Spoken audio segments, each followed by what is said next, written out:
दोस्तों, गृह मंत्री अमित शाह की मुश्किलें अब कम होने का नाम नहीं ले रही हैं। गृह मंत्री अमित शाह की मुश्किलें अब दिन प्रतिदिन बढ़ती हुई नजर आ रही हैं। क्या बुरे तरीके से फंसने वाले हैं अमित शाह? क्योंकि एक बड़ी और मुख्य खबर निकल कर आई है कि कैसे 18 जज जो हैं वो अमित शाह के विरोध में उतर चुके हैं। 18 जज दोस्तों, एक बड़ी खबर आई है कि 18 जज अमित शाह का विरोध करते हुए नजर आ रहे हैं।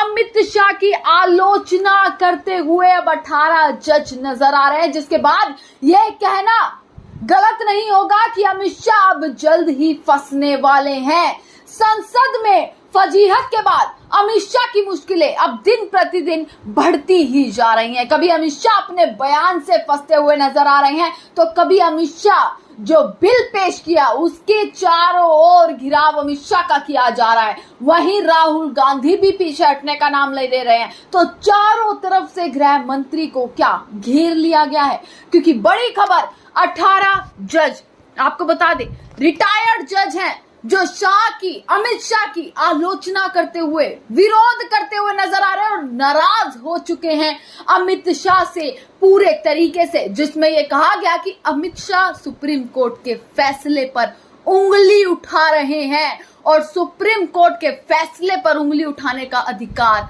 नहीं है। दोस्तों, आपको पूरा मामला मैं बताती हूँ। दोस्तों, आपको याद ही होगा उपराष्ट्रपति चुनाव है। वैसे ही उपराष्ट्रपति चुनाव को लेकर इस सरकार में हड़कंप मचा हुआ है। बी सुदर्शन रेड्डी से किस तरीके से भयभीत है ये सरकार, ये साफ नजर आ रहा है, क्योंकि चंद्रबाबू नायडू मुख्य भूमिका निभा रहे हैं। किसकी ओर चंद्रबाबू नायडू जाएंगे? 7 सितंबर को जो चुनाव होने वाला है उपराष्ट्रपति का, उसको लेकर पहले ही सरकार की धड़कनें तेज हैं। क्या उस चीज को पचा नहीं पा रही है ये सरकार, जो ऐसे बयान अब गृह मंत्री दिए जा रहे हैं? कभी राहुल गांधी पर बयान देते हैं, कभी बिलों पर बयान देने लग जाते हैं, कभी उपराष्ट्रपति के जो उम्मीदवार हैं बी सुदर्शन रेड्डी, उनके ऊपर ही बयान देते हुए नजर आ रहे हैं। तो क्या अपनी हार को पचा नहीं पा रहे हैं अमित शाह और पूरी सरकार? किस चीज का भय है, किस चीज की उथल पुथल है? क्या विश्वास नहीं है इनको, इनकी सरकार को, कि आखिरकार उपराष्ट्रपति कौन होगा? दोस्तों, पूरा मामला बताते हैं। हेडलाइन पर नजर डालिएगा। सलवा जुडूम फैसले को तोड़े मरोड़े नहीं। 18 जजों ने नाराज होते हुए, आलोचना करते हुए अमित शाह से कहा है। दोस्तों, आपको बता दें, उपराष्ट्रपति चुनाव को लेकर वैसे ही हलबली मची हुई है और इसी को लेकर अमित शाह ने बी सुदर्शन रेड्डी के ऊपर अभी 2 दिन पहले ही हाल में एक बयान दिया था सलवा जुडूम मामले को लेकर। क्योंकि दोस्तों, सलवा जुडूम मामला जो है वो जुड़ा हुआ है बी सुदर्शन रेड्डी से, क्योंकि ये 2011 का मामला है जिसका फैसला बी सुदर्शन रेड्डी ने लिया था, क्योंकि वो सुप्रीम कोर्ट के जज रहे हैं। तो 2011 में इसका फैसला लिया गया था, जिस पर अमित शाह अब उंगली उठा रहे हैं। जब वो उपराष्ट्रपति चुनाव में उम्मीदवार बनकर सामने आए तो अमित शाह ने उनके खिलाफ एक ऐसी टिप्पणी कर दी जिसको लेकर 18 जज अमित शाह के विरोध में हो चुके हैं। और ये कहा जा रहा है कि अमित शाह बिल्कुल भी हिम्मत ना करें कि वो सुप्रीम कोर्ट का जो फैसला था, क्योंकि उस टाइम पर रेड्डी जो थे वो सुप्रीम कोर्ट के वकील थे और उन्होंने जो फैसला निकाला था वो सुप्रीम कोर्ट का फैसला था। तो अमित शाह ये हिम्मत ना करें कि वो सुप्रीम कोर्ट के फैसले पर उंगली उठाएं। दोस्तों, आ जाते हैं, पूरी खबर आप देखिएगा। 18 रिटायर्ड जजों ने केंद्रीय गृह मंत्री अमित शाह के बयान की कड़ी आलोचना करी है, जिसमें उन्होंने सुदर्शन रेड्डी पर एक विवादास्पद बयान दिया है। आपको बता दें कि जस्टिस बी सुदर्शन रेड्डी पर नक्सलवाद को समर्थन देने का आरोप शाह ने, गृह मंत्री ने 2 दिन पहले लगाया है।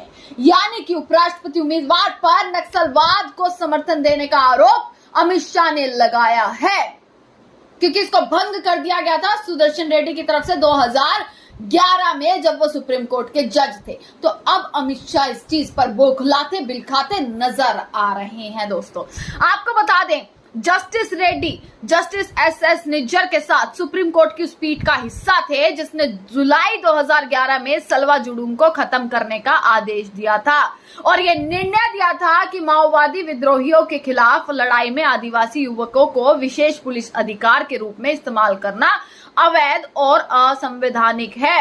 अब अमित शाह ने इस पर नक्सलवाद पर जो आरोप लगाते हुए कैसे बी सुदर्शन रेड्डी पर आरोप लगाया है, जो आरोप सिर्फ बी सुदर्शन रेड्डी पर नहीं है बल्कि सुप्रीम कोर्ट के फैसले पर है। और 18 जज अब उतर चुके हैं अमित शाह के विरोध में। 18 जजों ने कड़ी आलोचना करी है। तो क्या अमित शाह बी सुदर्शन रेड्डी पर जो बयान दिया है उस पर क्या माफी मांगते हुए अमित शाह नजर आएंगे? क्या अमित शाह माफी मांगेंगे अपने बयान को लेकर जो उन्होंने उपराष्ट्रपति चुनाव में जो उम्मीदवार हैं इंडिया की तरफ से उस पर ऐसा बयान देना क्या बौखलाहट दिखाता है? और क्या उस बयान पर अमित शाह अपनी माफी इस देश के सामने मांगने वाले हैं? दोस्तों 18 जज खिलाफ हो चुके हैं और 18 जजों ने जो कहा है वो मैं आपको यहां पर बता रही हूं। दोस्तों 18 सेवानिवृत्त जजों ने अपने बयान में कहा है कि उपराष्ट्रपति पद के लिए चुनाव प्रचार भले ही वैचारिक है लेकिन इसे सभ्य तरीके से और गरिमा के साथ किया जाना चाहिए। उन्होंने कहा है कि किसी भी उम्मीदवार की तथाकथित विचारधारा की आलोचना से बचना चाहिए और जजों ने चेतावनी तक दे दी है कि किसी उच्च राजनीतिक हस्ती द्वारा सुप्रीम कोर्ट के फैसले, यानी कि अमित शाह को चेतावनी दी है कि सुप्रीम कोर्ट के फैसले की पक्षपात पूर्ण गलत व्याख्या से न्यायपालिका की स्वतंत्रता पर बेहद बुरा असर पड़ सकता है और यह सुप्रीम कोर्ट के जजों के लिए चिंताजनक हो सकता है।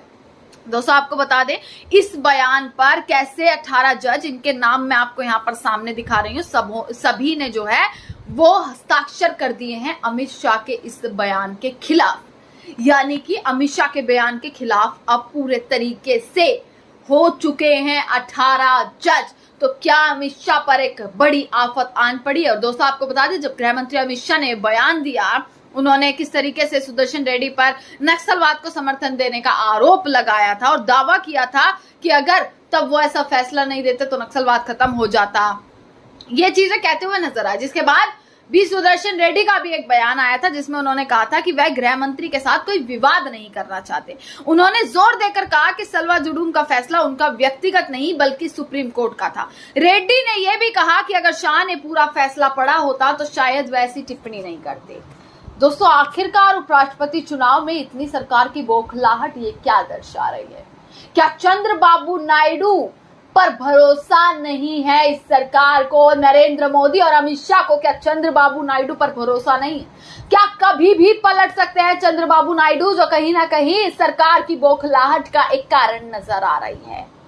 तो अमित शाह का ये बयान और अमित शाह के बयान पर 18 जजों की नाराजगी अब किस तरीके से गृह मंत्री अमित शाह पर आफत आन पड़ सकती है, किस तरीके से मुश्किल जो है वो गृह मंत्री अमित शाह पर अब जल्द ही आन पड़ सकती है। तमाम खबरें आप तक पहुंचाते रहेंगे दोस्तों, देखते रहेगा सजग भारत। आपका बहुत बहुत शुक्रिया।